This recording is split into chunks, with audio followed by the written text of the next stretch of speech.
Liberado, Renata. Oi, perdão, podemos? Sim. Então vamos lá. Um minutinho.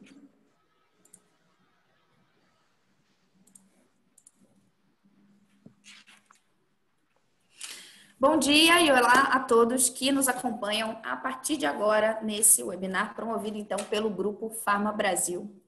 Nós contamos agora nessa manhã com a participação do secretário especial de Produtividade, Emprego e Competitividade do Ministério da Economia, Carlos da Costa, a quem eu já dou as boas-vindas. Bom dia, secretário. Eu sou Renata Agostini, eu vou mediar a conversa entre o secretário e os representantes da indústria farmacêutica que também estão com a gente.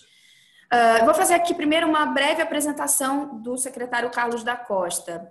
Ele é secretário especial do Ministério da Economia, economista pela Universidade Estadual do Rio de Janeiro, com mestrado PhD em Economia pela University of California.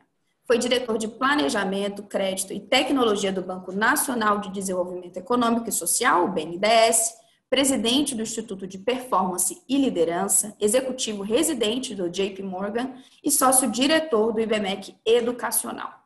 Foi professor de Economia e Finanças no IBMEC, na UERJ, no Instituto Brasileiro de Mercados de Capitais. Também estão conosco hoje, nessa manhã, Dante Alário Júnior, presidente técnico científico da Biolab e presidente do Conselho do GFB. Odinir Finotti, diretor-presidente da Bionoves, e Marcos Sanches, vice-presidente da EMS. Bem, a pandemia do novo coronavírus trouxe desafios inéditos ao setor e aí em todo o mundo. E evidenciou também a importância do Brasil ter uma indústria local capaz de responder a crises como essa que, infelizmente, nós estamos vivendo. A indústria farmacêutica nacional respondeu às demandas de estados e municípios por medicamentos para o tratamento da Covid-19. A ideia aqui é ouvirmos, então, o secretário Carlos da Costa sobre os instrumentos que o governo possui para ajudar a fortalecer ainda mais o complexo industrial de saúde do país e, claro, trazer também a perspectiva do setor. Alguns temas centrais para a indústria a gente foram selecionados para que a gente possa aprofundar esses temas ao longo da manhã. Então, quais são esses temas? Primeiro, inovação e precificação de inovação incremental, política para o complexo industrial da saúde, patentes e propriedade intelectual e também custo Brasil. Bem, convido primeiro o Reginaldo Arcuri, presidente da GFP, para fazer a abertura do nosso webinar. Muito obrigado, Renata. Muito obrigado, secretário. É uma oportunidade muito excepcional podermos ter essa conversa aqui. Primeiro, porque é um grande privilégio o país ter nessa posição, e principalmente a nossa indústria, alguém que conhece e acompanha a indústria farmacêutica. Talvez seja a primeira vez que no Ministério da Economia, nessa posição, alguém como o senhor que acumula essa experiência esteja nos ajudando aí. Em segundo lugar, é muito importante também duas dimensões, digamos, internas da execução do governo, que também o senhor reúne. Primeiro obviamente, uma grande articulação com o ministro Paulo Guedes e com o conjunto da estrutura que ficou realmente muito grande do Ministério da Economia e, principalmente, a capacidade que o senhor demonstrou de montar uma equipe competente e decidida a fazer acontecer, né? Ressaltamos aqui o grande trabalho que, sob a sua orientação, temos feito com o Gustavo Henni, com o Gianluca Lorenzon, seus secretários. Um pouco como a Renata adiantou, essa nossa indústria demonstrou na pandemia que é estratégica para o país, mantendo não só o abastecimento, como ela mencionou, mas também não interrompendo os investimentos, né? Somos hoje um mercado de mais de 74 bilhões de reais em preços PPP e que, na comparação, se nós fizermos de agosto do ano passado com agosto desse ano, mesmo com todos os problemas, conseguimos manter um crescimento de 2 dígitos, da ordem de 11%. Além disso, empresas como as empresas do Grupo Farma Brasil investem, em média, 8% do seu faturamento líquido em pesquisa e desenvolvimento, o que é muito acima, infelizmente, do que é a média da indústria brasileira. E isso para que seja possível desenvolver no Brasil medicamentos e inovações incrementais e radicais para que os brasileiros tenham cada vez mais acesso a melhores medicamentos. Por isso, de novo, agradecemos muito a parceria do secretário Carlos da Costa, que tem sido fundamental para que agora nós já estejamos construindo juntos o futuro dessa indústria farmacêutica tão decisiva para o Brasil. Então, é a nossa palavra de muito agradecimento por essa oportunidade e por todo o trabalho que o senhor vem desenvolvendo na CEPEA.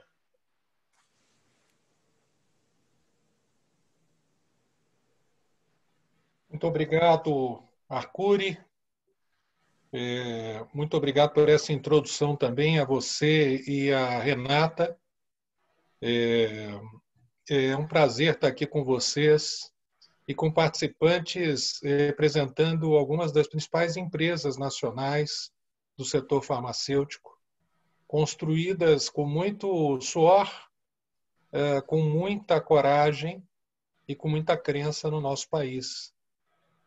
Então, eu queria saudar aqui a você, Arcuri, ao Finotti, da Bionovis, ao Marcos Sanches, da MS, e a todos os demais presentes. Eu não estou vendo aqui o Alário, mas eu tinha visto antes. Então, voltou ele aqui na minha telinha. Alário, é um prazer vê-lo aí também. Gente que sempre acreditou em inovar, né?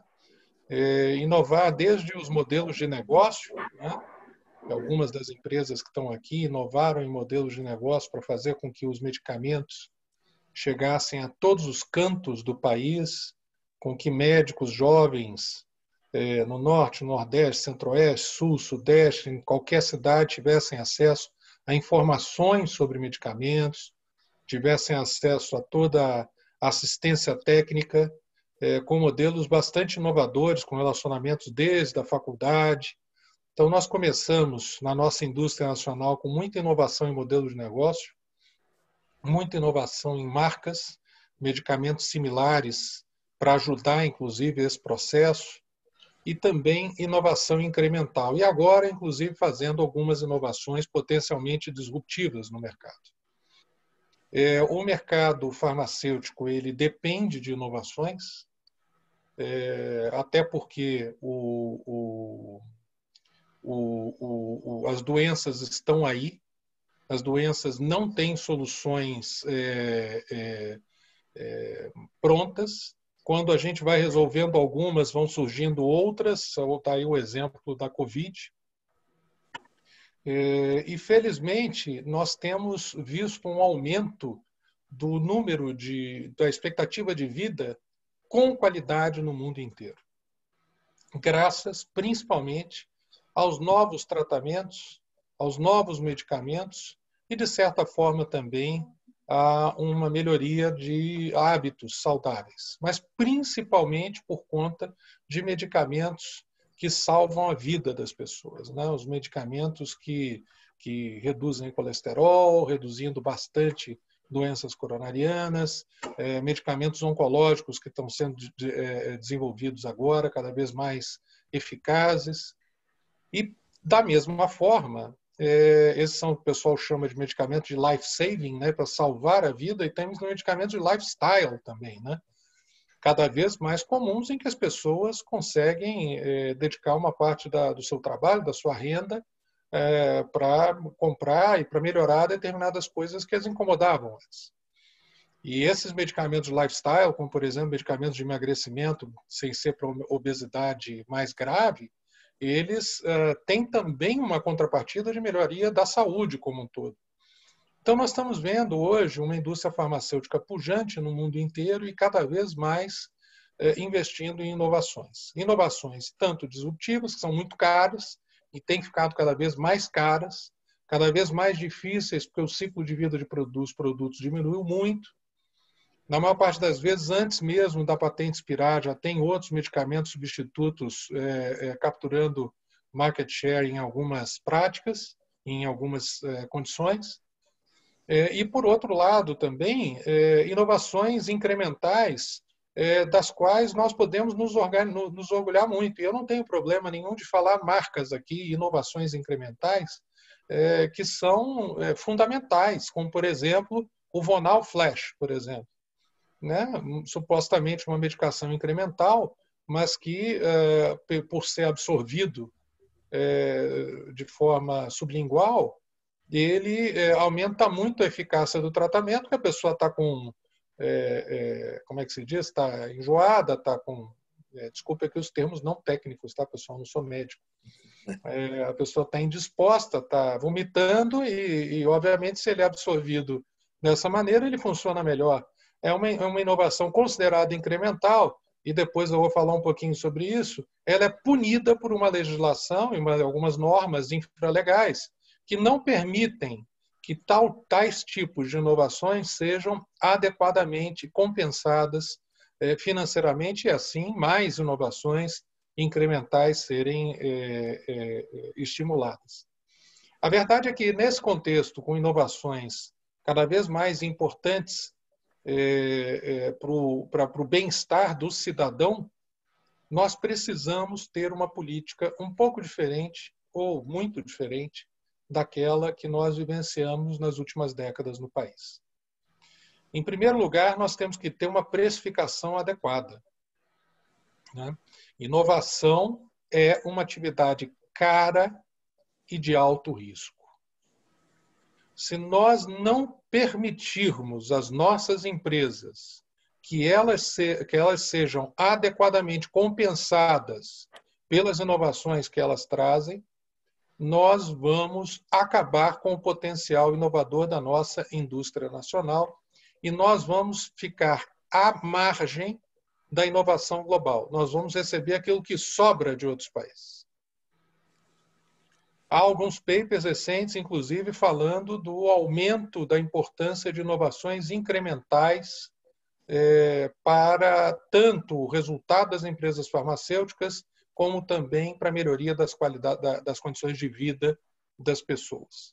Então, nós precisamos agilizar a precificação adequada e compensar adequadamente inovações incrementais, que essas sim têm um mercado gigantesco no país. É normal, é natural que as inovações disruptivas, principalmente as inovações de molécula, que podem cobrar mais caro no Brasil, ocorram com enorme escala global e, portanto, sejam concentradas em algumas empresas globais.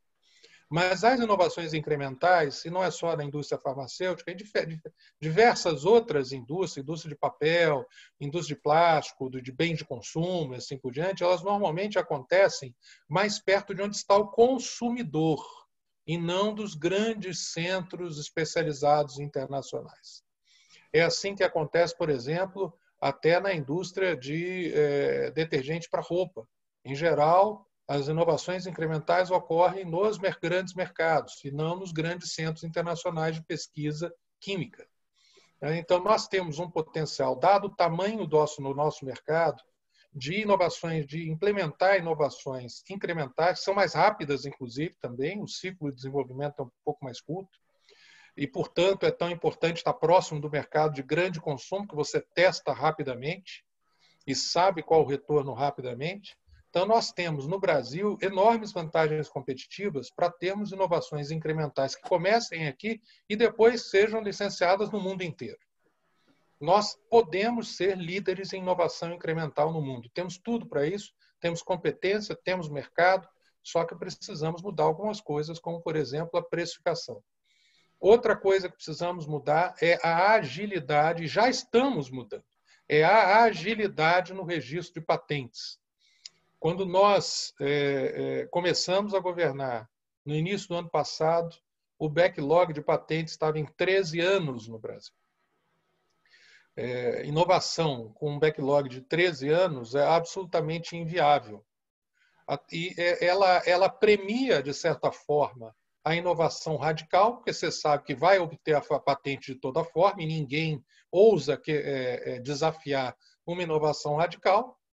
Ele vai ter prejuízo lá na frente, mas ela pune a inovação incremental que passa a ser desafiada até a concessão da patente. Depois, por conta do parágrafo único do artigo 40, aquela inovação radical ainda ganha mais anos, no final ela é protegida, ela normalmente é feita por empresas internacionais, e a nossa empresa nacional com inovação incremental, ela sofre muito mais com o backlog. Estamos diminuindo, já diminuímos a menos, hoje é menos da metade o backlog, mais 1 ano e meio vamos acabar com o backlog, algo que nem todo mundo duvidava, existia projeções que demoraria mais de 10 anos para acabar com o backlog, e mesmo assim tinha gente que duvidava sem uma anistia geral. Eu me lembro muito bem, antes da gente assumir, nos primeiros meses, tinha muita gente defendendo uma anistia geral. Concede patente para todo mundo, que é a única maneira da gente acabar com o backlog. E nós fomos firmes, dizendo, não vamos fazer isso, pode gerar distorções tremendas no mercado. Não vamos conceder patentes indiscriminadas, porque tem alguns pedidos que não têm direito à patente. E fomos, trabalhamos, e já estamos com menos da metade, mais 1 ano e meio, vamos acabar com o backlog de patentes. Chegou-se a ser concedido para a grande maioria das patentes pelo parágrafo único do artigo 40, com extensão de prazo, e hoje menos da metade já estão nessa condição, e mais 1 ano, acredito que nenhuma mais usufruirá. Seja porque ele vai deixar de existir, seja porque nós não vamos mais demorar 10 anos para conceder uma patente, que é uma vergonha.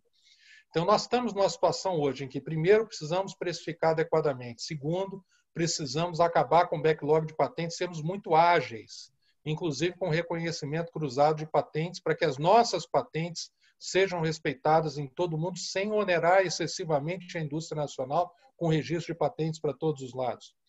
Terceiro, nós precisamos melhorar o nosso ambiente de negócios e o custo Brasil. Precisamos reduzir muito isso. Porque enquanto a gente tiver um custo, por exemplo, para contratar pessoas altíssimo, a atividade inovadora depende de gente bem remunerada e gente qualificada. Precisamos qualificar pessoas e reduzir o custo de contratação. Segundo, nós precisamos reduzir a burocracia no Brasil. Uma burocracia tremenda, que gera incerteza, não apenas custo, porque a burocracia ela ataca e mata de 2 formas, seja por um custo elevado, seja por uma incerteza elevada. A incerteza, que já é característica de inovação, quando ela é amplificada por uma burocracia instável, ela torna o retorno para investimentos em inovação ainda mais baixo. Então, uma melhoria do ambiente de negócio com redução do custo Brasil, principalmente nos eixos de redução do custo de contratação, redução da burocracia e maior previsibilidade, são fundamentais para a nossa inovação. E, por último, nós temos que melhorar os nossos mecanismos de contratação e de encomendas tecnológicas no governo. Todos os países fazem isso, é natural, é uma ferramenta de mercado.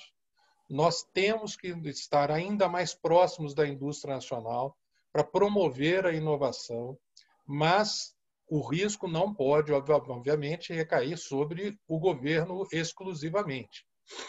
Senão nós vamos retirar do empresário a atividade principal do empresário, que é de empresariar, que é correr risco, é investir e assim por diante, e ser recompensado por isso. Agora, quando ele não consegue ser recompensado por isso de um lado, o governo teria que gastar muito mais do outro. Nós somos mais do vamos deixar o empresário ser recompensado pelo seu trabalho justo, pelo risco, pelo investimento, mas, ao mesmo tempo, vamos apoiar da melhor maneira possível, com marco regulatório adequado, com proteção à propriedade intelectual e com estímulo para facilitar a atividade inovadora no país. Esse é um governo que respeita a lei, esse é um governo que respeita a propriedade, esse é um governo que acredita nos mercados, esse é um governo que entende que no mercado internacional muitas vezes existem barreiras, inclusive criadas por alguns governos, e que a gente não pode ser ingênuo nessa arena. E, por último, eu queria dizer que nós estamos muito atentos à necessidade de diversificação que o mundo inteiro tem hoje de fontes de fornecimento. No início dessa pandemia, quando ainda não era caracterizada como pandemia, mas que já afetava a China, nós fizemos uma pesquisa com empresários perguntando o que eles achavam que seriam os impactos daquele vírus que se alastrava pela China. Apenas 2% achavam que teria impacto na demanda aqui no Brasil, que mostra que foi uma crise totalmente inesperada. No entanto, mais de 30% achavam que haveria impacto nas cadeias de suprimento. E destes, principalmente nas indústrias de eletroeletrônicos e na indústria farmacêutica. É notório que nós hoje dependemos, e não só o Brasil, o mundo inteiro quase depende de insumos farmacêuticos básicos provenientes da Índia e da China, e situações como aquelas que nós vivemos denotam o risco que existe hoje em situações extremas como aquelas que vivemos. É claro que há algumas vantagens comparativas de escala e assim por diante, mas nós temos que entender o seguinte: não é à toa que o Brasil não produz isso, é por conta do custo do Brasil, principalmente. Então, nós temos que olhar para frente.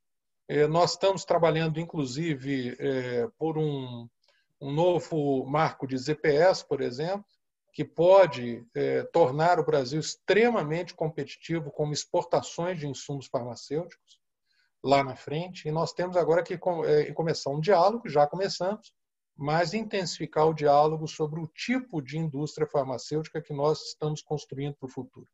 Certamente inovador, certamente inovador. Nós acreditamos na inovação e a gente acha que a indústria farmacêutica vai ser cada vez uma indústria de inovação. Inovação incremental, principalmente, não são inovações radicais. E nós temos que estar preparados por isso, temos tudo para isso e estamos prontos para agir e continuar nesse caminho que nós já fizemos, já liberalizamos preços de MIPs, nós estamos avançando nessa direção. E é para lá que nós vamos, com todo o apoio da indústria, do Ministério da Saúde, da Anvisa, dos consumidores, pequenos e grandes, porque isso é que é o melhor para o país. E esse é um governo que sempre trabalha para aquilo que é o melhor para o país. Muito obrigado.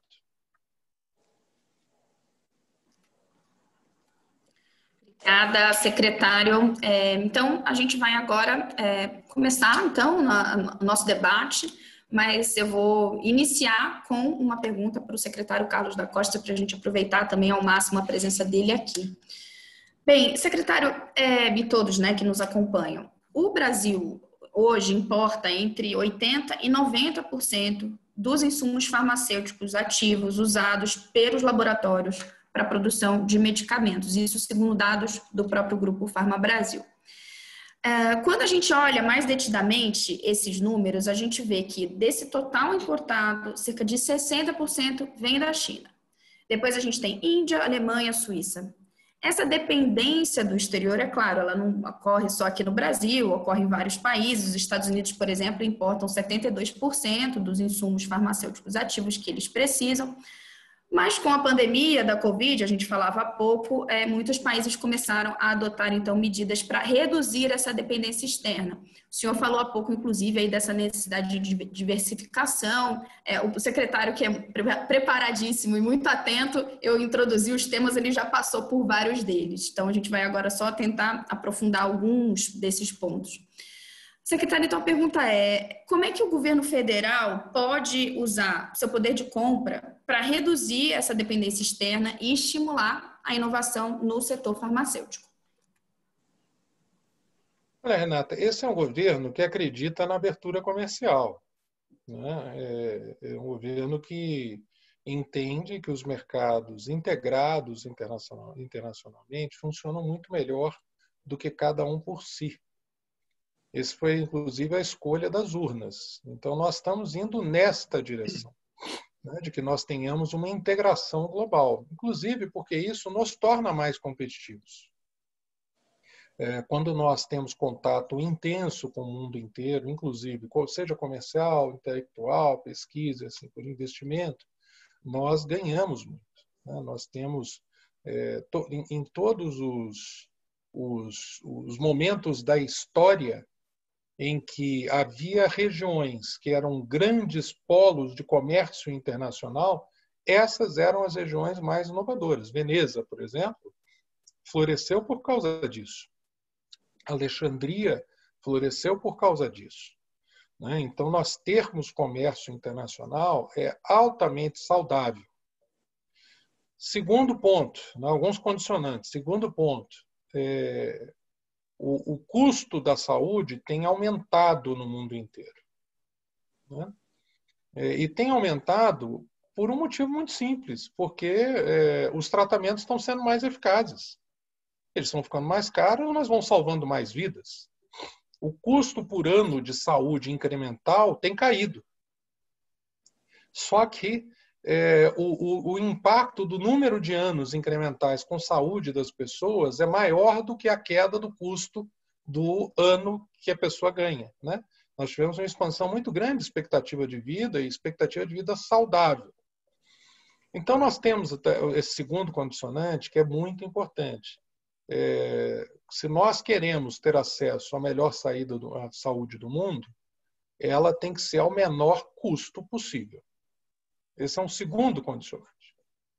Agora, existe um terceiro condicionante que é muito importante, que é a estabilidade das fontes de fornecimento.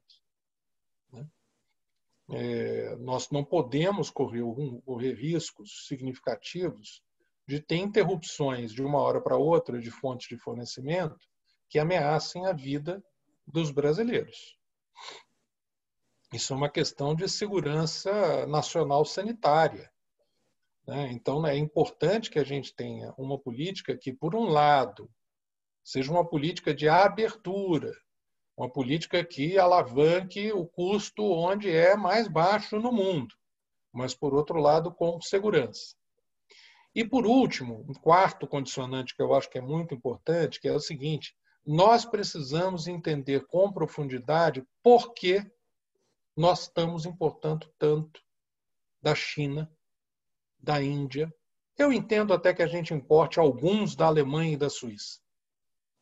Eu até entendo, dadas algumas inovações radicais, dados alguns químicos muito especiais, tem muito baixa escala no mundo inteiro, que sejam desenvolvidos e produzidos perto dos polos de desenvolvimento, eu até entendo. E eu até entendo que a gente importe muito da China e da Índia.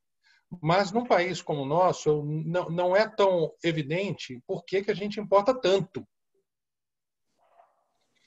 E eu acredito que nós importamos tanto basicamente porque nós fomos minando a competitividade da nossa indústria como um todo, ao longo das décadas.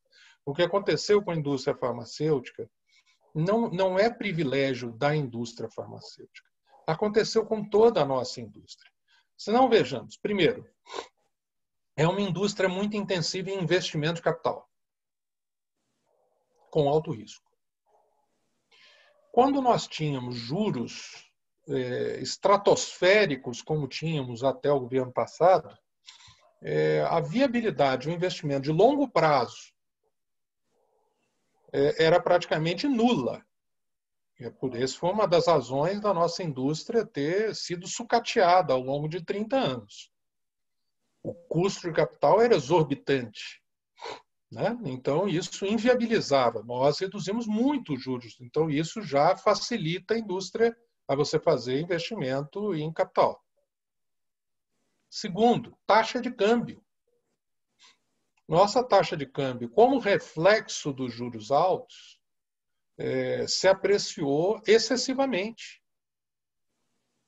Ela deteriorou a capacidade de competição de boa parte da nossa indústria.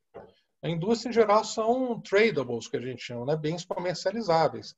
E IFAs é mais ainda, que é commodity. Então, é o bem comercializável por essência. O IFA ele exige um investimento em capital alto para ser produzido, que já era inviabilizado por juros altos. Ele é comercializável por essência e, portanto, com a taxa de câmbio apreciada, a nossa indústria sofria excessivamente. E, por último, com toda a nossa burocracia e carga tributária que aumentou mais do que desproporcionalmente sobre a indústria do que sobre outros setores da nossa economia. O que nós temos trabalhado nesse governo é redução de taxa de juros com a natural e consequente readequação do patamar cambial, o que traz de volta a competitividade deste ângulo para a indústria nacional, inclusive a indústria farmacêutica, e estamos trabalhando, embora não seja nada fácil, na redução de gastos que viabilize a redução de impostos. Claro que isso é muito difícil, a gente está vendo aí o que está acontecendo nos últimos dias. Mas é o nosso norte, é nisso que nós acreditamos.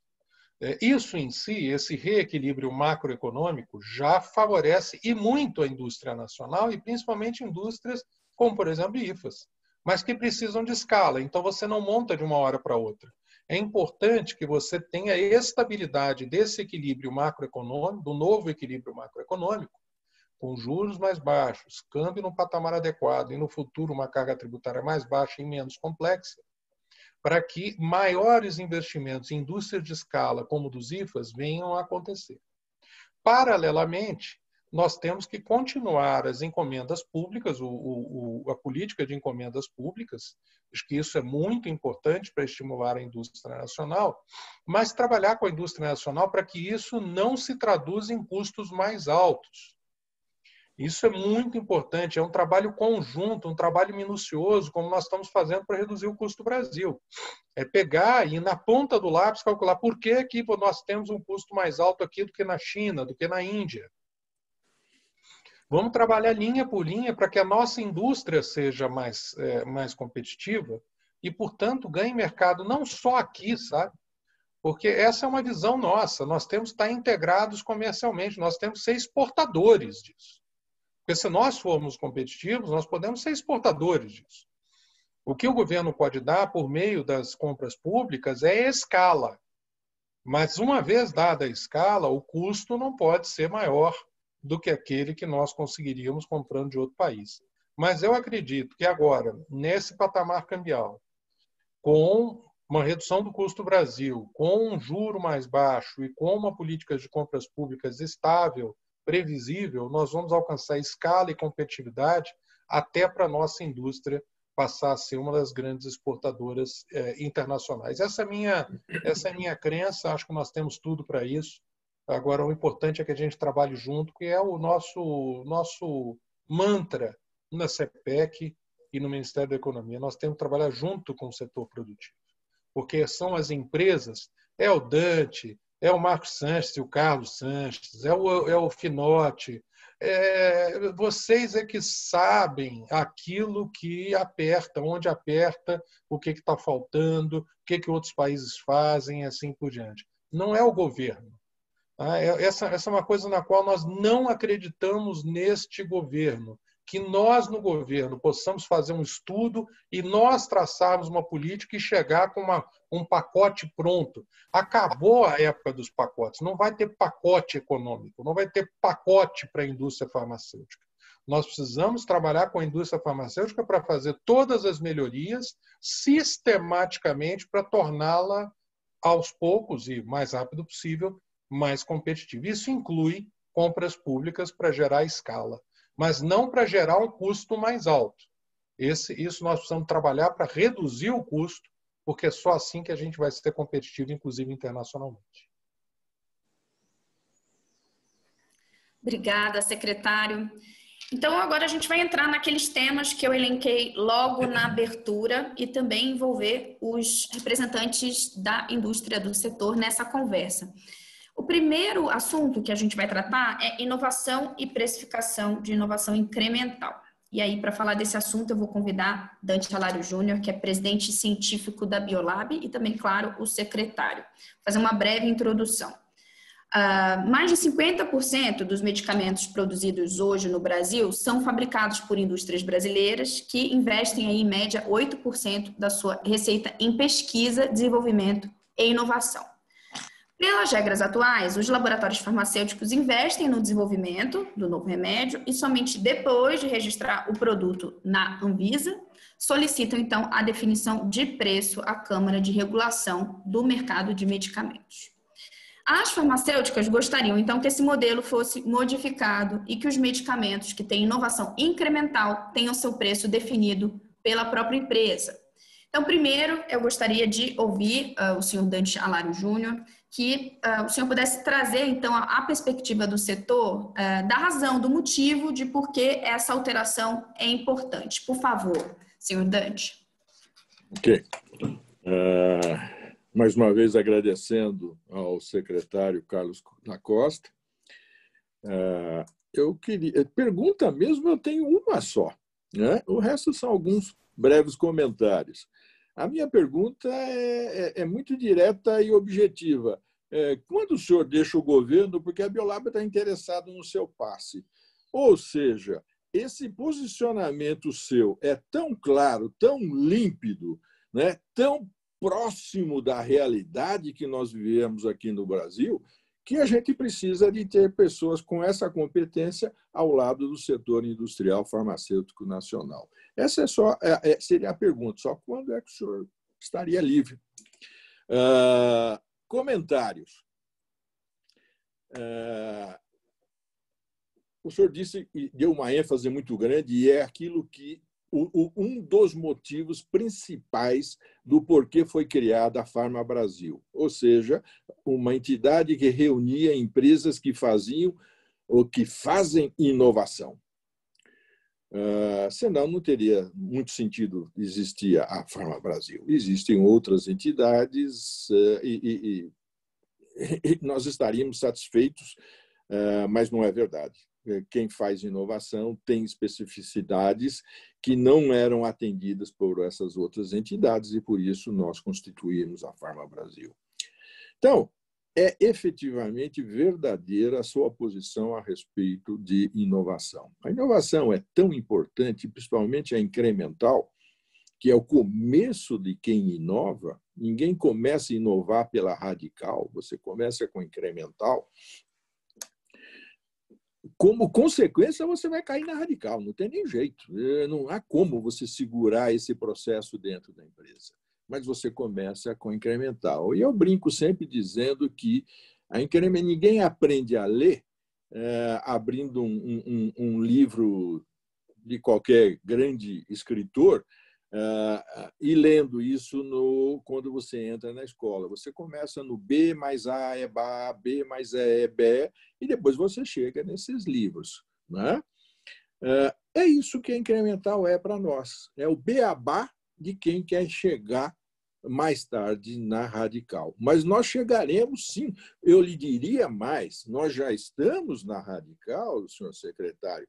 Tem várias das nossas empresas que já estão pesquisando moléculas absolutamente inéditas no mundo, e eu vou me citar como exemplo. A Biolab está aí. Nós estamos com uma molécula para oncologia, não existe nada igual no mundo, e nós estamos trabalhando muito fortemente com essa inovação radical.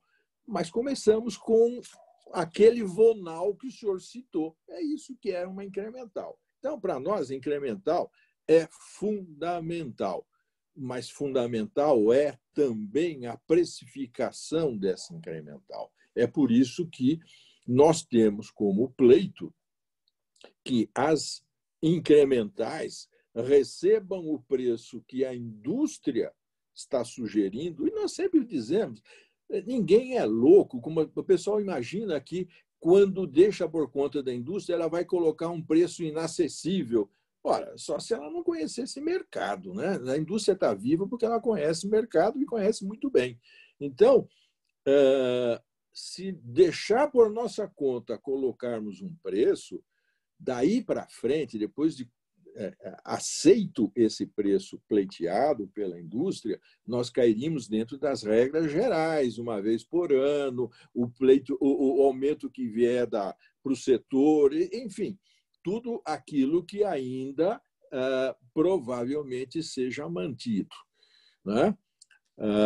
Mas nós precisamos desse preço inicial livre para que a gente efetivamente tenha a remuneração daqueles anos e anos investidos para se chegar numa incremental. Como o senhor mesmo falou, a incremental é mais rápida, mas é um mais rápido, entre aspas, é um mais rápido de 5 anos e pouco, para o senhor chegar numa incremental, para chegar a produto final, que não é tão pouco assim.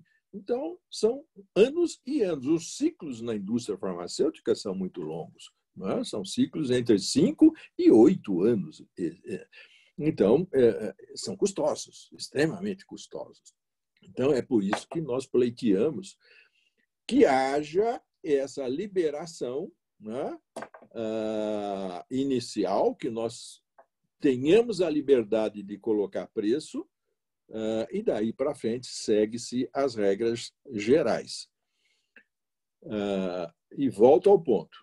Incremental é fundamental, mas ela vai nos levar quase que obrigatoriamente para radical. E não é nada tão absurdo como se fala. O que vai haver necessidade, evidentemente, é de uma massa crítica profissional mais adequada, que hoje nós não temos, e não temos porque a indústria não existe. Não existe essa indústria aqui no Brasil. Então, ela não demanda esse profissional da indústria, da universidade. A hora que você começa a ter essa massa crítica de profissionais e a indústria demandando, você vai chegar a ter uma condição onde a indústria precisa, demanda, e você sabe onde tem profissionais, porque a universidade passa a formá-los. Isso é muito importante para o setor e é fundamental.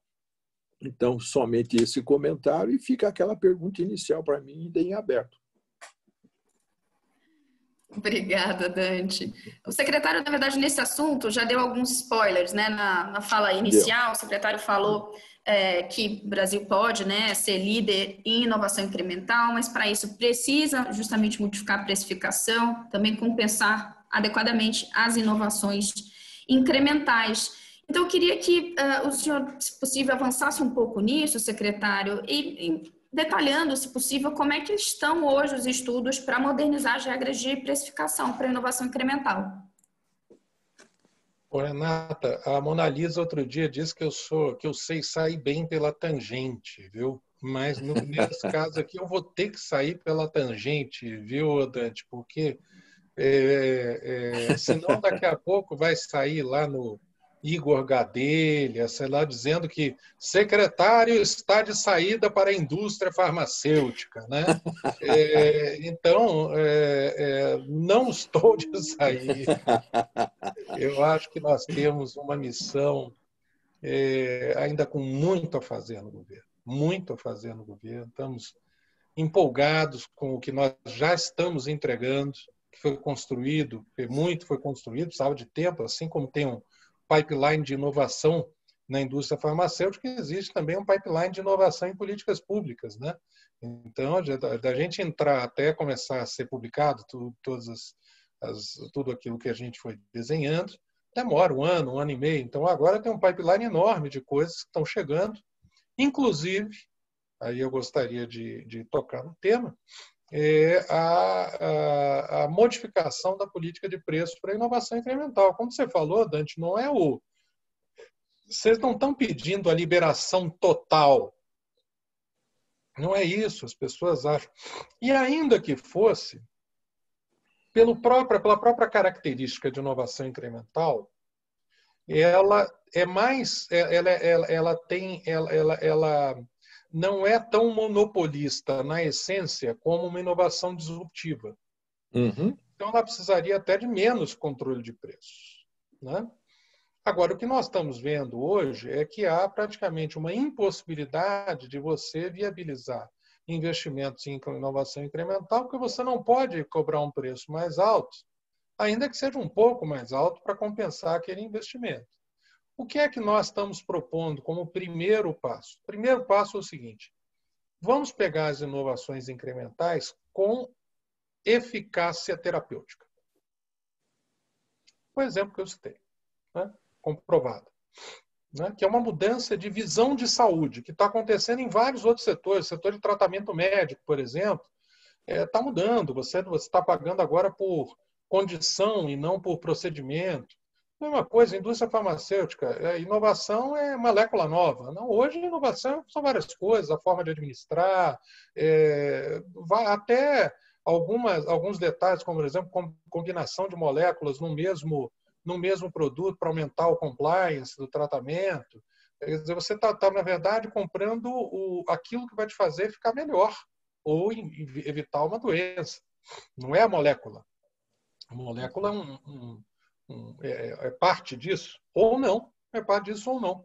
Então, a saúde moderna exige uma política de precificação diferente. Então, a nossa proposta é: vamos começar com aquelas inovações incrementais que tenham eficácia terapêutica.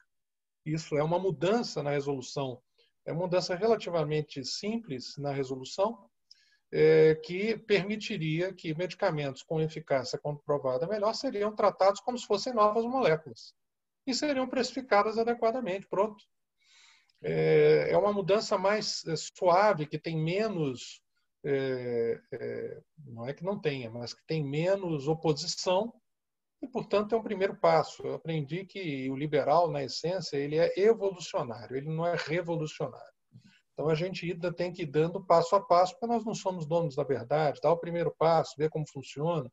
Por exemplo, quando nós liberamos os preços dos MIPs, a gente tinha a convicção de que os preços não iam aumentar, pelo que você falou aí. Eu me lembro que teve uma reunião com uma pessoa que não está mais no governo, estava no governo anterior, mas ficou, e agora já saiu. Diz o seguinte: mas se nós liberarmos os preços dos medicamentos, ninguém vai conseguir comprar, porque eles vão aumentar tanto o preço que ninguém vai comprar. Eu falei: só se os empresários forem suicidas, porque se ninguém comprar, todos quebram, né? Vamos entender um pouquinho da realidade das empresas. Não é assim que funciona, é claro.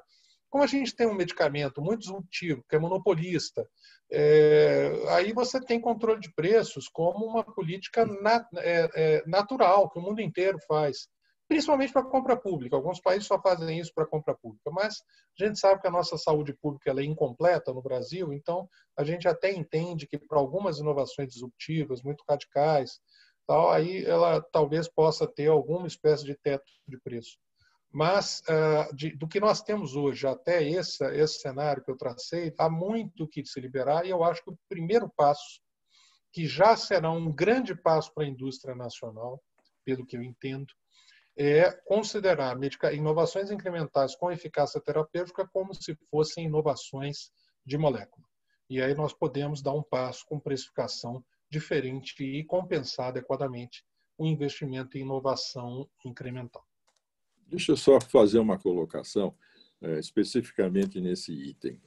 Nós, da Pharma Brasil, não falamos em melhoria terapêutica. Por quê? Porque há muitas inovações incrementais onde você tem, por exemplo, maior adesão do paciente ao tratamento. Ele tem que tomar 3 remédios ou 4 por dia e, de repente, você junta todos num único tratamento.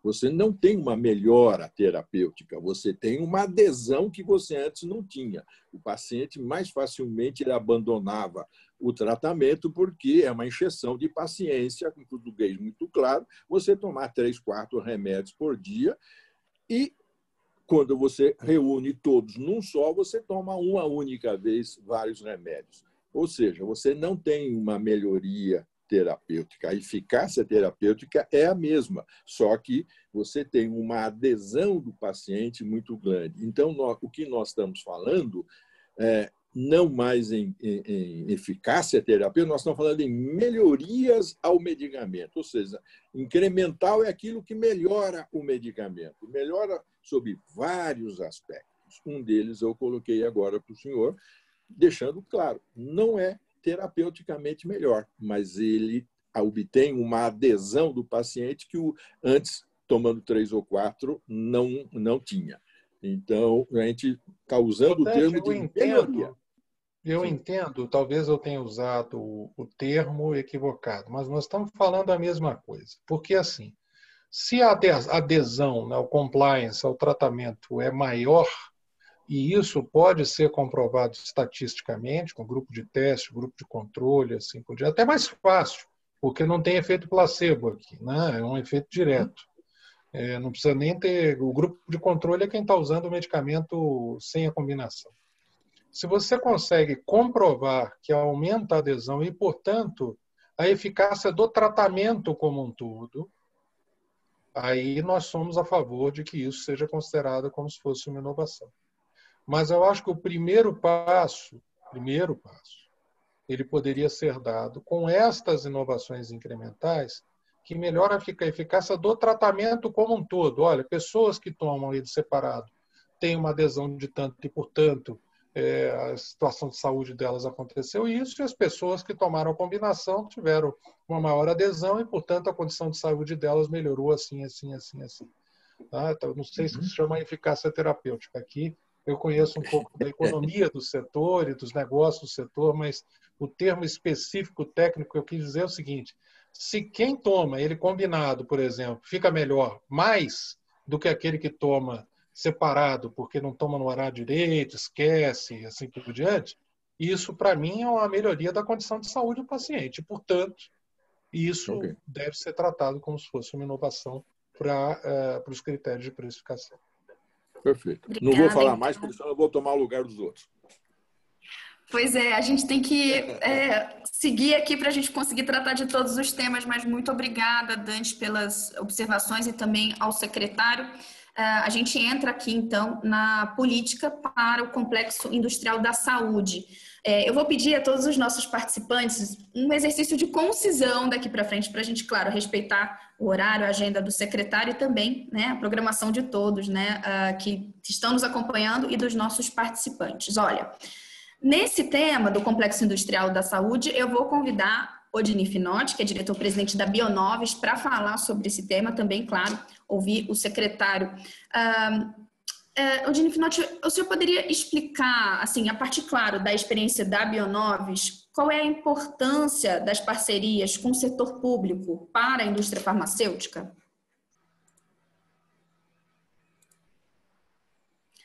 O áudio. Desculpa, obrigado, Renata. Secretário, prazer em reencontrá-lo. Nos encontramos logo no início do governo e eu fico muito satisfeito e gratificado de ver que o senhor continua falando as mesmas palavras que disse lá naquele momento, né? Que é incentivar o empreendedorismo e tomar as medidas necessárias para que isso aconteça. Voltando ao ponto que você falou, Renata, o setor público é fundamental, se não absolutamente a pedra, né, fundamental que dá sustentação a essa política do Complexo Industrial da Saúde. Porque não cria, sem criar protecionismo, sem nada, ele diz o seguinte: o governo usará o seu poder de compra, que o secretário já mencionou, para estimular que o Brasil possa fazer aqui no seu território, né, esses produtos da biotecnologia farmacêutica, que é a fronteira do conhecimento dentro da produção de medicamentos. E isto o Brasil não conseguiria fazer se não tivesse uma política pública que estimulasse isso. Ou seja, cumprindo todos os preceitos aí de obedecer os acordos internacionais que o Brasil tem, o governo disse: olha, aqueles empresários que quiserem investir no Brasil e construir aqui plantas produtivas, o governo usará o seu poder de compra sem aumentar preço, né, obedecendo às regras de preço, para que o Brasil possa produzir aqui no país e, com isso, ganhar conhecimento científico dessa parte, né, domínio de processos, formar profissionais competentes, fazer os investimentos competentes, para que a gente possa, o Brasil possa ficar, digamos, livre ou autônomo nessa parte e, a partir daí, passar a exportar, porque hoje nós somos, francamente, 100% importadores e 100% dependente do domínio tecnológico, que isso talvez seja a pior forma de escravidão que possa existir com a sociedade. O governo fez isso, criou uma política pública, ela induziu, os empresários brasileiros decidiram investir, e nós estamos investindo e muito. A Bionova já investiu 500 milhões desde que ela foi fundada, né? E continua investindo, não parou em momento algum. E eu diria o seguinte, né, o secretário conhece isso muito bem, o que nós estamos precisando, né, é que o governo deu uma sinalização muito forte de que esta política é para valer, é do Estado brasileiro. E respeitando tudo, todas as empresas que quiserem instalar no Brasil poderão, de fato, contar com esse poder de compra pública, que o país é um dos poucos países do mundo que tem escala interna para viabilizar qualquer investimento em qualquer área industrial, sem romper qualquer acordo internacional. O que ele precisa é de política que outros países fizeram e continuam fazendo. Estados Unidos faz isso o tempo todo com as encomendas tecnológicas. Japão, Coreia e os países mais evoluídos fazem isso. Então, o que nós, empresários, temos pedido, ratificado em todos os ministérios, é que todos se unam no governo para dizer: quem quiser fazer no Brasil, as regras do jogo são essas, o marco regulatório é esse, tem segurança jurídica, continue. Nós temos tido alguma dificuldade de perceber essa concisão dentro do governo, mas continuamos investindo e acreditamos que agora, com a pandemia, mostrou mais do que nunca que essa política do Complexo da Saúde é uma das saídas que o Brasil tem para se arrumar e ficar preparada para as próximas. Eu agradeceria muito ouvir do secretário, né, o pensamento dele e se podemos continuar aquilo que estamos fazendo, que já foi muita coisa, secretário. Obrigada, Odini. Secretário, eu não vou nem inventar aqui. O Odini já fez um comentário, já jogou para o senhor, então pode emendar. Olha, Odinir, a nossa visão é a seguinte, olha o que você falou. Nós precisamos de previsibilidade. Claro, o investimento requer previsibilidade. Né? E o que nós vimos, infelizmente, nos últimos ano e meio, foram algumas trocas no Ministério da Saúde de ministros com visões que não eram necessariamente as mesmas. Alguns não tiveram nem tempo de dizer qual era a visão. Mas agora, com o ministro Pazuello, eu acho que nós vamos ter, já estávamos construindo antes uma visão para o setor, mas agora com o ministro Pazuello, eu acho que nós vamos ter tempo de construir uma política para o setor da saúde no país, que primeiro tem uma base que é para todos os setores, que é vamos reduzir o custo do Brasil. Primeiro, sem isso é difícil. Sem isso é muito difícil por um motivo muito simples. Nós somos a favor da integração global e somos a favor da competição. E precisamos ter um custo baixo para a saúde. Então, a primeira coisa é isso. Se a gente tiver um custo Brasil muito alto, a gente não consegue ter os 3 primeiros e ainda assim um aumento significativo da indústria nacional de insumos. Então, nós temos, é imperativo, é pré-requisito fundamental uma redução do custo Brasil urgente para a indústria farmacêutica. Senão, qualquer outra medida de estímulo vai resultar na gente pagar mais caro, porque é mais caro produzir no Brasil. Então, temos que reduzir o custo de se produzir no Brasil. Além disso, a ferramenta de encomendas tecnológicas, ela funciona muito bem. Nós usamos, inclusive, agora, na vacina da AstraZeneca. Era algo que tinha sido meio que esquecido no Ministério da Saúde. As pessoas, por conta dessas transições e assim por diante, tanto que quem bolou a solução e quem implementou a solução de encomenda tecnológica para a vacina que está sendo desenvolvida pela AstraZeneca fomos nós na CPEC. Porque conhecemos mais esse mecanismo. Mas agora, trabalhando junto, a CPEC com o Ministério da Saúde, a Casa Civil, eu acho que nós vamos reconstruir e reutilizar essa ferramenta de encomendas tecnológicas, que eu acredito que funcione muito bem. E assim, ela é praticamente igual, como você falou, que ao que é feito nos Estados Unidos, é quase igual. O mecanismo é o mesmo, foi copiado praticamente. Funciona bem, agora ele tem que ser usado adequadamente, tem que ter uma política para a utilização, tem que ter previsibilidade.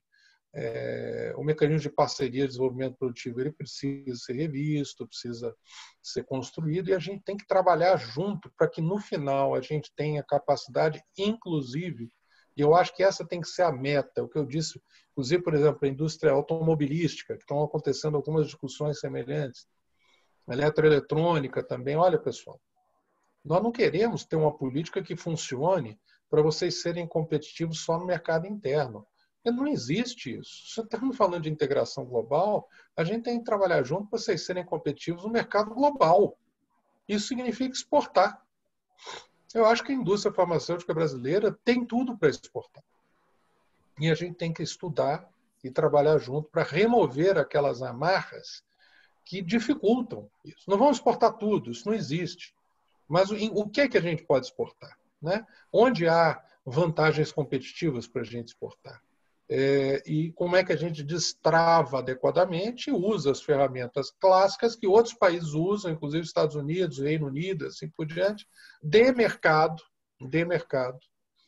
para que as coisas funcionem adequadamente. Então, eu acho que a gente tem uma visão muito semelhante. O que a gente precisa agora é um pouco de tempo, agora com a estabilidade. O ministro Pazuello, que é uma pessoa fantástica, junto conosco, nós vamos, com certeza, chegar a políticas adequadas de mercado, baseadas em integração global e que viabilizem uma indústria nacional farmacêutica competitiva e crescente. Obrigada, secretário. Obrigada, Aldini Finotti. A gente vai falar agora, então, sobre patentes e propriedade intelectual. E eu vou convidar Marcos Sanches, vice-presidente da MS, para nos ajudar a aprofundar esse tema e também, claro, convidar o secretário para comentar. Senhor Marcos Sanches, vamos falar da questão do parágrafo único do artigo 40 da Lei de Propriedade Industrial. Ela amplia o prazo de vigência de uma patente em, no mínimo, 10 anos. Gostaria que o senhor detalhasse a visão da indústria sobre esse ponto. Por favor. Bom dia, secretário Carlos da Costa. Mais uma vez, está super honrado de estar com você. Tivemos pessoalmente há pouco tempo. Primeiro de tudo, complementando as palavras do Dante, o senhor tem uma clareza, uma competência que engaja demais a indústria farmacêutica a trabalhar junto ao governo. Então, conte sempre conosco, porque, de fato, a fala do senhor tudo que nós ouvimos, é exatamente o que nós precisamos para caminhar.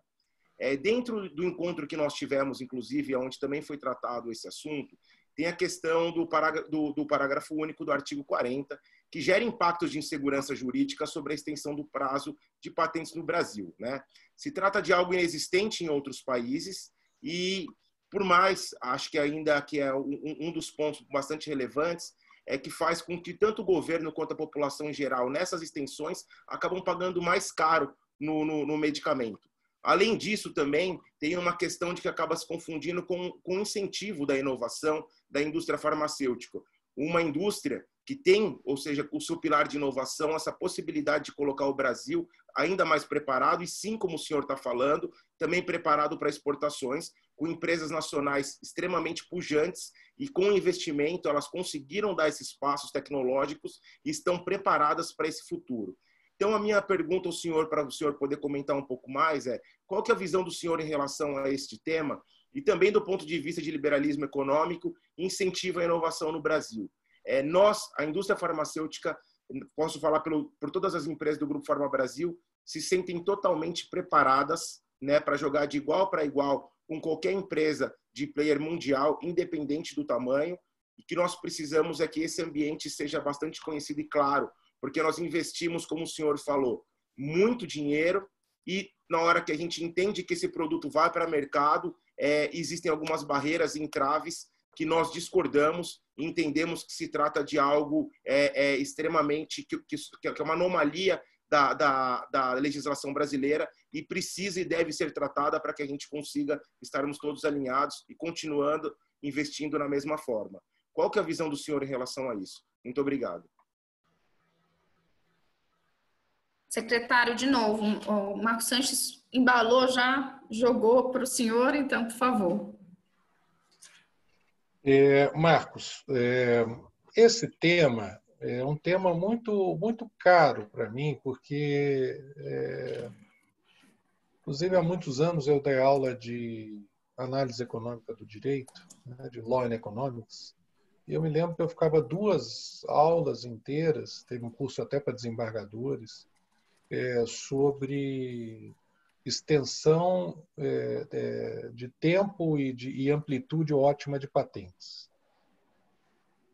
E há alguns trabalhos muito interessantes de várias instituições, acima de qualquer suspeita na sua defesa da propriedade intelectual, instituições liberais como o Cato Institute, que é um bastião do pensamento liberal e do livre mercado internacional, questionando, inclusive, algumas práticas e alguns princípios de patentes que ainda são usados na maior parte dos países, mas que estão sob revisão. E hoje, a gente pode dizer com tranquilidade o seguinte: o Brasil hoje está já na fronteira do que há de propriedade intelectual no mundo.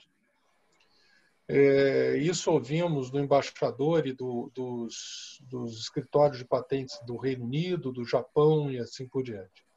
Tínhamos um backlog que está acabando. Significa o seguinte, que nós estamos dando conta não só dos pedidos novos, como ainda estamos acabando com o backlog antigo. Então, e nós com Patent Prosecution Highway com vários países, com a revisão das nossas práticas, hoje estamos na fronteira. Então, nós podemos ter discussões como essas, dizer, olha, em primeiro lugar, será que patente de 20 anos não é longa demais para o atual mercado? É uma pergunta, não estou defendendo. Porque como é que é e desculpe entrar aqui numa parte mais teórica, acadêmica, mas ela é muito importante para a gente entender, porque dá a base para as nossas análises. Por que existe uma patente? Para estimular o investimento em inovações. Então, você cria um monopólio para aquele que fez a inovação, para que ele ganhe dinheiro com aquela inovação durante um determinado tempo.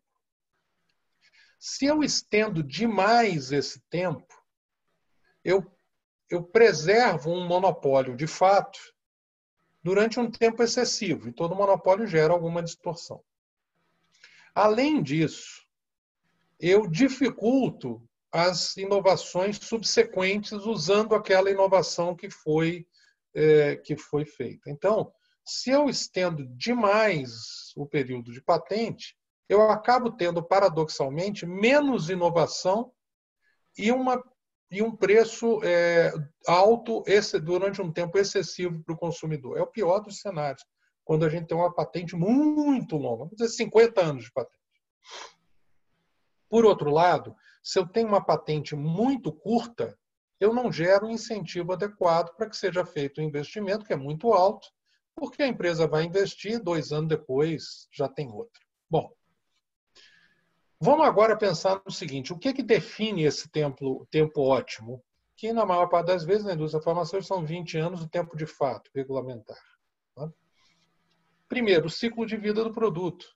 Se eu tenho um ciclo de vida de produto muito curto, o tempo de patente deveria ser mais curto, para eu permitir que inovações subsequentes sejam feitas de maneira mais ampla, com mais concorrência. Outra coisa, por outro lado, um investimento mais alto inicial deveria ter um período de patente maior depois. Então, temos vários fatores aí. O que nós vimos nos últimos anos foi um encurtamento muito grande do ciclo de vida dos produtos. De tal forma que, depois de um certo número de anos, tem exceções, tem muitos que não são assim, mas tem muitos que já não estão nem mais sendo usados, já tem outro. Tá? Existem medicamentos que, às vezes, a própria empresa, a própria indústria, a própria empresa que lançou uma inovação, 2 anos depois lança outra superior e torna aquela anterior obsoleta. Então, existem, primeiro, algumas discussões sobre será que são 20 anos? Ou será que são menos? Ou será que são mais também? Não está escrito, isso não é um mandamento divino. Isso é um resultado de uma análise. E que deve ser harmonizado internacionalmente, sob pena, inclusive, de sofrermos retaliações. Também não podemos ser voluntaristas, mas nós estamos participando e devemos participar cada vez mais de discussões internacionais desse tipo. E agora podemos fazer isso, porque temos gente qualificada para fazer isso e não somos mais o patinho feio das patentes. Agora, no caso brasileiro em particular, o que acontece quando nós temos muitas patentes concedidas e que usufruem do privilégio do parágrafo único e que ganham extensões? Algumas coisas, uma patente é um nexo de direitos. Você tem direito a um monte de coisa quando você tem a patente. Quando você, antes mesmo de ter a patente aprovada, você já usufrui de muitos deles, porque você já fez o registro e você, muitas empresas olham aquilo e falam, eu não vou desafiar essa patente porque eu posso ter que pagar uma fortuna depois se essa patente for concedida. Em geral, sabe se a patente vai ser ou não concedida. Então, a maior parte desses direitos, a indústria que fez o protocolo, que fez o pedido da patente, assim por diante, ela já começa a usufruir, ela já usufrui. Uma parte, não 100%, mas uma parte.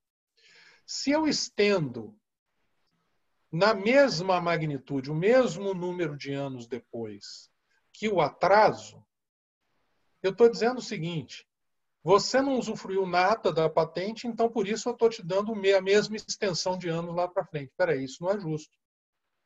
Na minha opinião, não é justo. Eu não acho que a extensão 1 para 1, digamos, seja o mais adequado num país que atrasa tanto. Isso pode ser adequado nos Estados Unidos, que é 1 para 1. Tem uma fórmula, desconta também o atraso gerado pelo próprio requisitante da patente, mas em geral é 1 para 1, né? Acima da. Mas é uma exceção das exceções. Aqui no Brasil, como se tornou praticamente a regra, a gente está praticamente premiando aquelas empresas que sofrem, entre aspas, o atraso da concessão de patentes. E quem paga o custo disso é a sociedade, porque nós estamos estendendo demais o período da patente. No final das contas, esse é um problema muito grave. O atraso na concessão das patentes pune de maneira desproporcional o consumidor brasileiro, o governo e a indústria nacional. É desproporcional isso. Não há o que se questionar nisso. E, obviamente, que o detentor da patente é premiado. Então, o atual sistema prática é quase dizer o seguinte, quanto mais atrasar, melhor. Não para o Brasil, e sim para a empresa detentora da patente. Isso é uma distorção que tem que acabar. Agora, como é que a gente acaba com essa distorção? De duas maneiras. Primeiro, acabando com o backlog. Isso é óbvio. Tem que acabar logo. E nós estamos nos concentrando, trabalhando muito. Cláudio Furtado, presidente do INPI, meu querido amigo, está fazendo um trabalho extraordinário lá. Em segundo lugar, temos uma política adequada para aqueles casos que passam. Nós acreditamos que 1 para 1 é excessivo, mas também dizer o seguinte, olha, acabar com qualquer espécie de compensação por atraso talvez também seja extremo. Eu acho que a gente precisa encontrar uma solução adequada aqui, que não premie ninguém, porque afinal é péssimo. O atraso é ruim para todo mundo. Então alguém não pode ser premiado, né? Porque isso aumenta ainda mais o custo para os outros. Alguma forma que, mas acima de tudo, é acabar com o backlog. Isso é uma praga que foi construída ao longo dos anos e que nós vamos acabar muito em breve com ele. Obrigada, secretário. Obrigada, Marcos Sanches. O nosso último tema é Custo Brasil. E eu vou convidar, então, Reginaldo Arcuri para tratar desse assunto junto com o secretário. Arcuri, vou aqui já direto ao assunto. O que na visão do setor, hoje é mais urgente atacar nessa área para reduzir, claro, o custo Brasil no final? Eu acho que a primeira questão a ressaltar é que esse é um projeto de um tipo muito especial dentro dos governos, não apenas desse governo. Porque quando tem alguém dentro do governo querendo fazer uma forma para ele mesmo, o governo, ser mais eficiente, capaz de responder mais rapidamente às demandas do setor privado, de maneira objetiva e fazendo acontecer, isso já é um fenômeno muito, aspas, estranho, né? E foi exatamente isso que o secretário, o ano passado, gerou, né? Quer dizer, ele se articulou com uma entidade muito importante no país, que é o Movimento Brasil Competitivo, e conseguiram montar uma estrutura de produzir resultados extremamente relevantes, né? E a gente está nisso desde o começo, trabalhando com o secretário, mas eu acho que o secretário talvez pudesse comentar para a gente, rapidamente, para não tomar demais o tempo, duas coisas.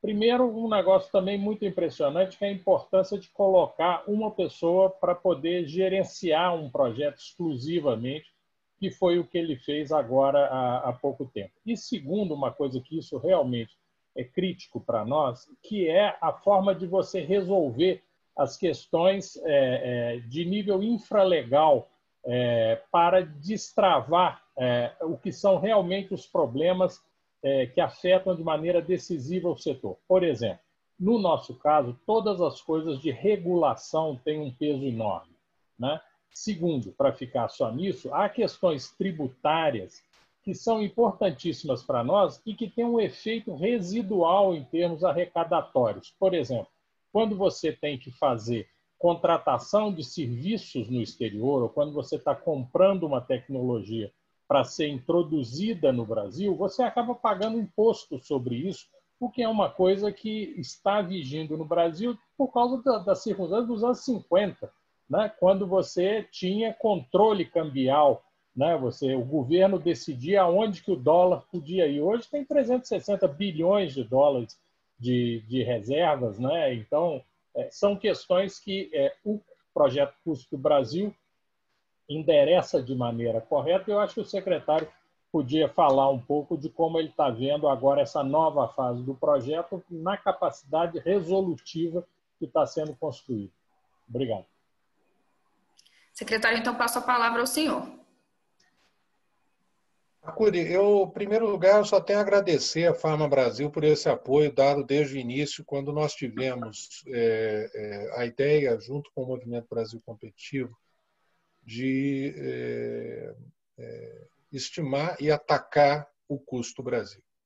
Muito se falava de Custo Brasil, mas cada um falava uma coisa diferente, até que a gente disse, bom, primeiro vamos homogeneizar o vocabulário, né? O que é o Custo Brasil?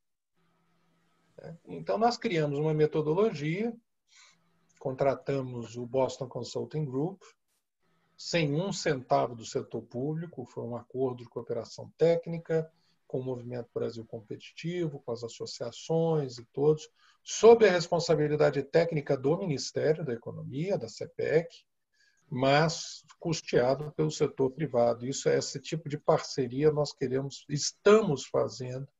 E durante a pandemia, por exemplo, fizemos muito disso. Isso, por exemplo, impediu que se faltasse ventiladores no Brasil. Ventiladores pulmonares, né?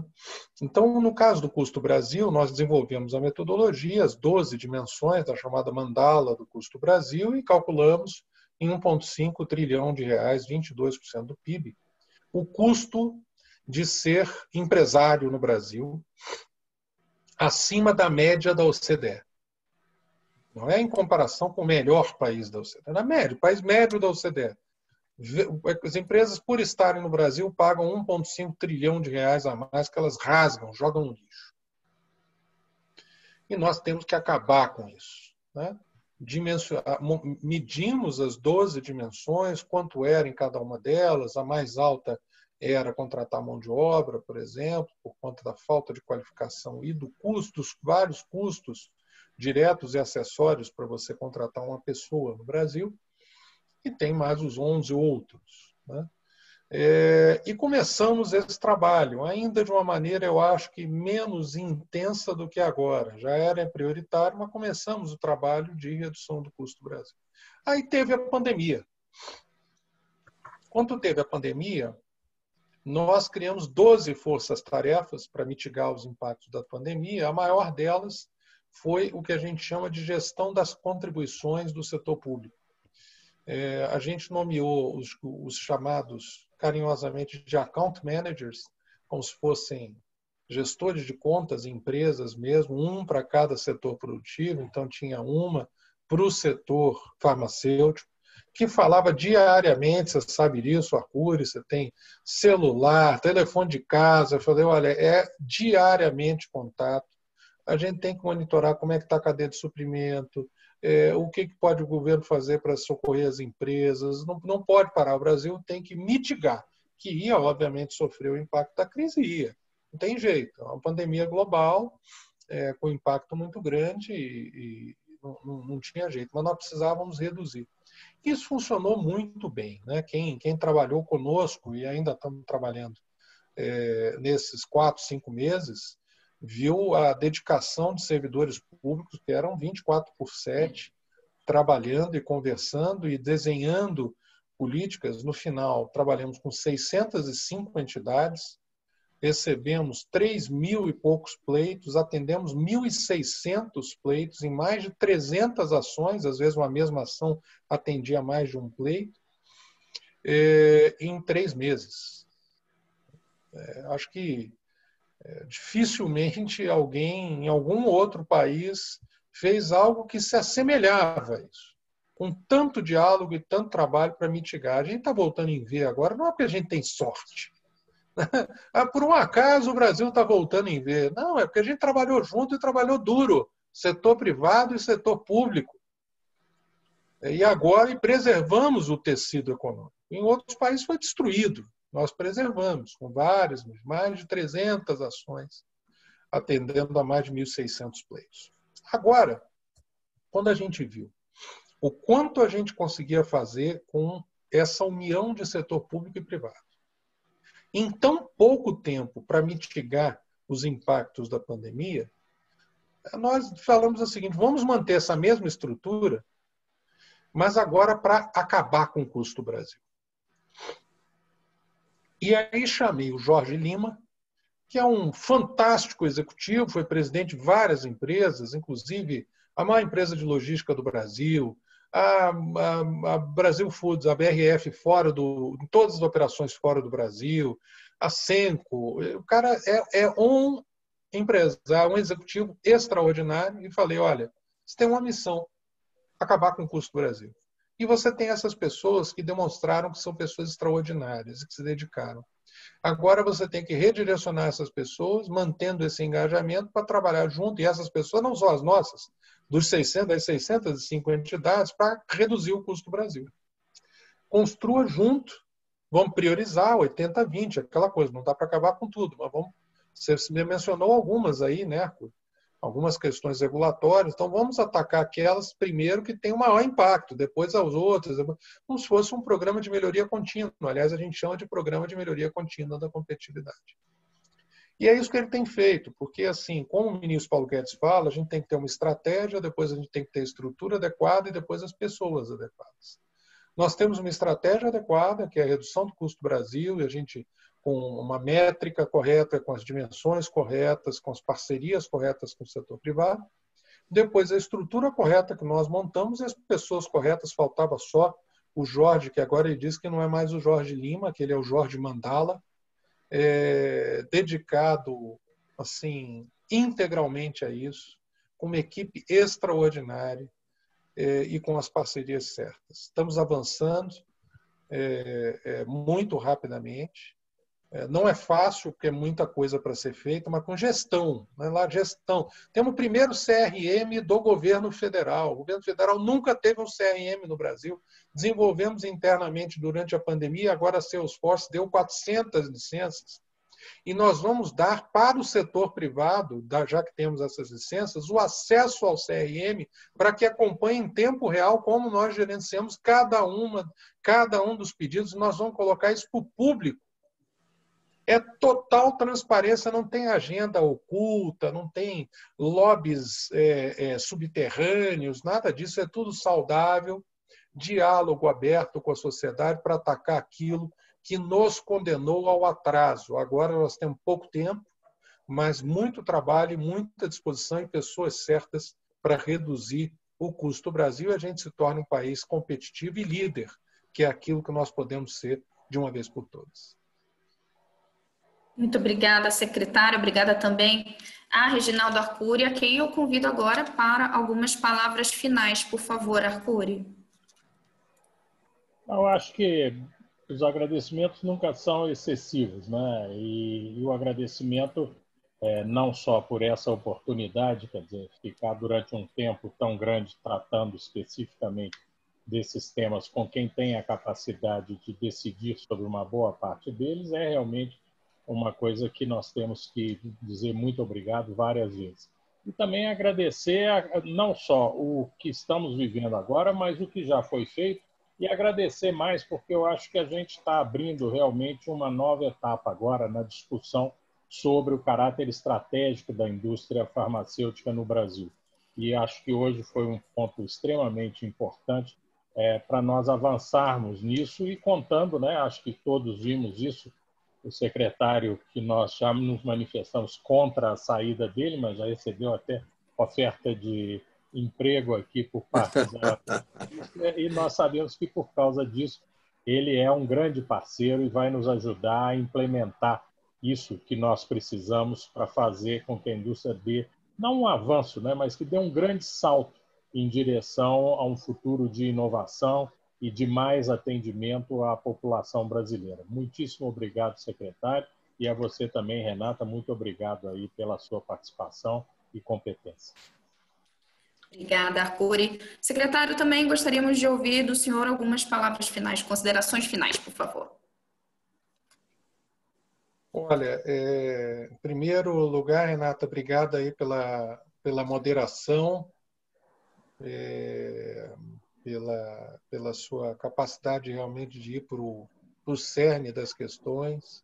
E obrigado a todos vocês, Arcuri e todos os outros, pelas palavras carinhosas e pelo total alinhamento. É tão bom a gente ver como a gente está alinhado, que agora é trabalhar para implementar, que é o que nós estamos fazendo.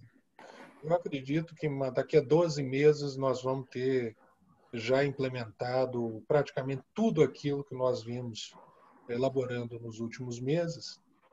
Isso está dentro do programa chamado Concorrência para a Prosperidade e dentro de um projeto nesse programa chamado ProSaúde, sobre a responsabilidade do Gianluca Lorenzon, secretário de Advocacia da Concorrência e Melhorias Regulatórias. E ele tem lá, isso é gerenciado muito de perto. Eu acredito que daqui a 12 meses nós teremos outro ambiente totalmente diferente, muito em linha com aquilo que foi dito aqui. Muito trabalho pela frente. Queria agradecer por toda a parceria em avançar com essas agendas. Vamos continuar avançando, não tem dúvida. Eu não tenho dúvida. Hoje eu tenho absoluta certeza que nós sabemos o que precisa fazer. Nós fomos amadurecendo esses assuntos, isso é parte do processo político. O assunto vai amadurecendo, amadurecendo. Agora esses assuntos estão maduros para a gente dar os passos adequados e que eu tenho certeza que a indústria vai crescer muito, em qualidade, em quantidade, em número de players, talvez, também. E vocês podem contar conosco sempre. Muito obrigado por tudo e vamos em frente. E olha, sou empresário na essência. Estou no governo e nem sei o que está acontecendo com as minhas empresas agora. Nem posso saber. Mas o meu destino final será voltar ao setor empresarial. Eu estou aqui num momento de doação, numa missão, acompanhando o ministro Paulo Guedes na construção de um Brasil melhor. Obrigado. Muito obrigada, secretário Carlos da Costa. Eu agradeço, claro, né, a presença do senhor aqui nesta manhã, também a presença dos nossos convidados, Dante Alário Júnior, Odinir Finotti, Marcos Sanches e, claro, agradeço aqui a presença de quem nos acompanhou ao longo dessa manhã e a gente termina aqui o nosso webinar. Um bom dia, claro, a todos. Muito obrigada. Obrigado e bom dia. Obrigado, bom dia a todos. Obrigado.